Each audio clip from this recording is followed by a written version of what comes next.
Mao ni ato ang laki mga kaislaw.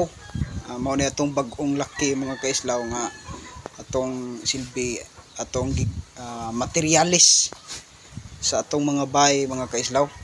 Nantay bay nga pure breed pod mga kaislaw nga napud tay pure breed nga laki. Bati kay ni sila mga kaislaw. Ato ni sila i-mixing para sureball kayo nga quality ang mga anak mga kaislaw ba. Mao ni ato ang gipangita mga kaislaw ang gidagkuon sa kanding. Mas mudagko na ni sila mga kaislaw kay gaabot na gini silang mga lain og klase. Puro pure breed ang Lunubian. Ayos kay ni mga kaislaw. Mao ni ang ato ang mga quality good.